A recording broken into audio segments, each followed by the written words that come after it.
सो आज हम अपना न्यू टॉपिक शुरू करने जा रहे हैं, that is renal excretion of drug. इसके पहले का जो टॉपिक है वो आपको प्लेलिस्ट में मिल जाएगा। Renal excretion of drug. Drug excretion is defined as removal of drug from the body. मतलब जो ड्रग एक्सक्रीशन है उसको हम लोग डिफाइन इस प्रकार कर सकते हैं, removal of drug from the body मतलब ड्रग का बाहर निकलना बॉडी से, वो होता है एक्सक्रीशन का प्रोसेस। लेकिन जब एक्सक्रीशन का प्रोसेस किडनी के द्वारा हो उसको कहते हैं renal excretion. Removal of drug from the body through kidney is called as renal excretion of drug. मतलब जब जो रिमूवल ऑफ ड्रग है वो फ्रॉम किडनी से हो यानी थ्रू किडनी से हो, उसको कहेंगे renal excretion of drug. The principal organ for excretion are kidney. मतलब इसका जो प्रिंसिपल ऑर्गन फॉर एक्सक्रीशन है वो किडनी होता है। Other pathway of drug excretion में include the excretion from sweat, saliva, milk via lactation. मतलब अदर प्रोसेस जो होता है एक्सक्रीशन ऑफ ड्रग का, उसमें स्वेट आ सकता है, थ्रू सलाइवा आ सकता है, मिल्क आ सकता है, वाया लैक्टेशन मतलब लैक्टेशन के द्वारा, और other body fluid. This type of excretion is called as non renal excretion. मतलब वो सभी एक्सक्रीशन जो किडनी के मदद से नहीं होता है, जैसे कि स्वेट, सलाइवा, मिल्क, ये सब एक्सक्रीशन इसके स्वेट, सलाइवा, मिल्क के द्वारा होता है, इसको कहते हैं नॉन रीनल एक्सक्रीशन। जो रीनल एक्सक्रीशन होता है इसमें प्राइमरी ऑर्गन जो काम करता है वो होता है किडनी। अगर किडनी के द्वारा ड्रग रिमूव हो रहा है बॉडी से उसको कहेंगे रीनल एक्सक्रीशन ऑफ ड्रग। अब हम लोग characteristic of drug which are excreted by kidney route. Water soluble मतलब वो ड्रग वाटर सॉल्युबल होना चाहिए, नॉन वोलेटाइल होना चाहिए, स्मॉल इन मॉलिकुलर साइज मतलब उस ड्रग का मॉलिकुलर साइज स्मॉल होना चाहिए।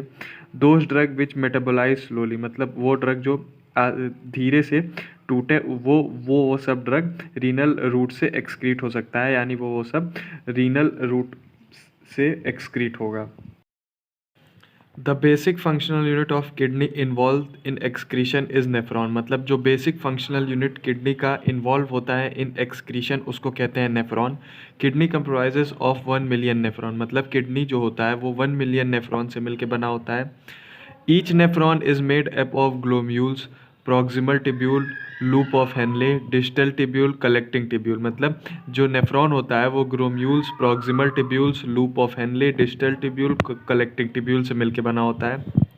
अब हम इसमें देख लें the process involve in renal excretion are glomerular filtration, active tubule secretion, active और पैसिव ट्यूब्यूल रीएब्जॉर्प्शन। मतलब ग्लोम्यूलर फिल्ट्रेशन इन्वॉल्व रहता है, एक्टिव ट्यूब्यूल सिक्रीशन इन्वॉल्व रहता है, एक्टिव और पैसिव ट्यूब्यूल रीएब्जॉर्प्शन इन्वॉल्व रहता है।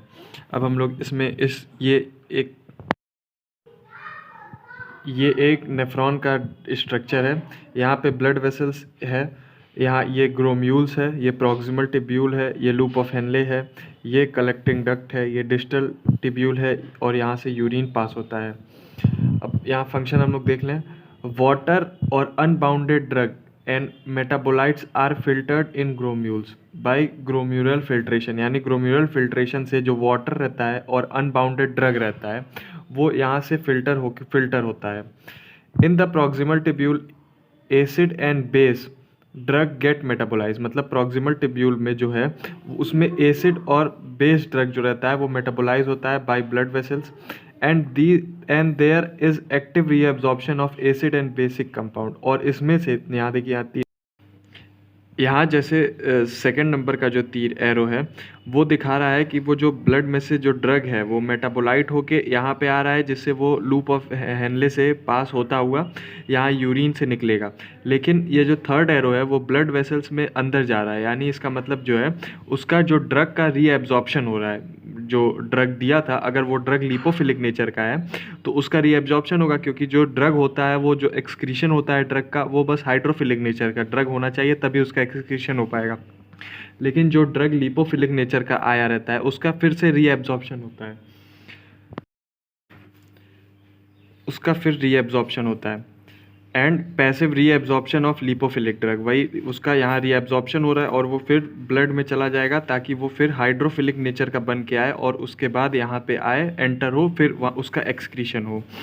अब चौथा पॉइंट देख लें, loop of Henley. Reabsorption of sodium and water for maintaining plasma volume, यानी लूप ऑफ हेनले से रीएब्जॉर्प्शन होता है सोडियम एंड वाटर का फॉर मेंटेनिंग प्लाज्मा वॉल्यूम को मेंटेन करने के लिए सोडियम एंड वाटर का रीएब्जॉर्प्शन होता है।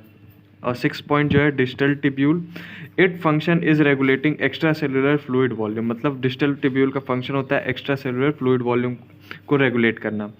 6 पॉइंट है collecting duct, collect urine from the nephron and it move to renal pelvis uterus, मतलब ये यूरिन को कलेक्ट करता है और फर्दर मूव करवाता है ताकि वो एक्सक्रीट हो जाए।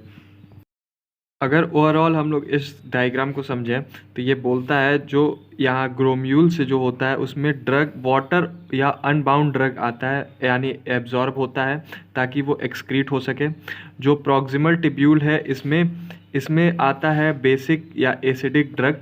अगर वो बेसिक या एसिडिक ड्रग लिपोफिलिक नेचर का है तो वो फिर से ब्लड वेसल्स में रीएब्जॉर्ब हो जाता है। और लूप ऑफ हेनले क्या करता है, रीएब्जॉर्प्शन करवाता है। लूप ऑफ हेनले रीएब्जॉर्प्शन करवाता है वो सोडियम एंड वाटर ताकि उसका प्लाज्मा वॉल्यूम मेंटेन रह सके। डिस्टल टिब्यूल करवाएगा regulating extra cellular fluid volume, यानी एक्स्ट्रा सेलुलर फ्लूइड वॉल्यूम को रेगुलेट करवाएगा। और कलेक्टिंग डक्ट यूरिन को कलेक्ट करेगा जिससे वो फर्दर ट्रांसफ़र कर सके यूटेरस में।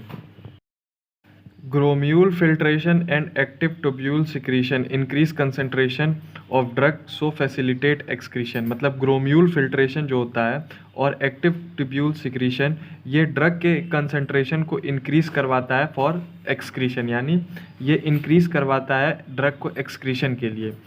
टिब्यूलर रीएब्जॉर्प्शन जो होता है वो डिक्रीज़ करवाता है, यानी यहाँ रीएब्जॉर्ब हो रहा है तो यानी वो रीएब्जॉर्ब कर लेगा फिर, तो ये डिक्रीज़ करवाएगा एक्सक्रीशन को, यानी जो ब्लड आने वाला था या जो ड्रग आने वाला था उसको फिर एब्जॉर्ब कर ले रहा है, रीएब्जॉर्ब कर ले रहा है, तो उसका एक्सक्रीशन इसके वजह से कम हो जाता है ट्यूबुलर रीएब्जॉर्प्शन की वजह से।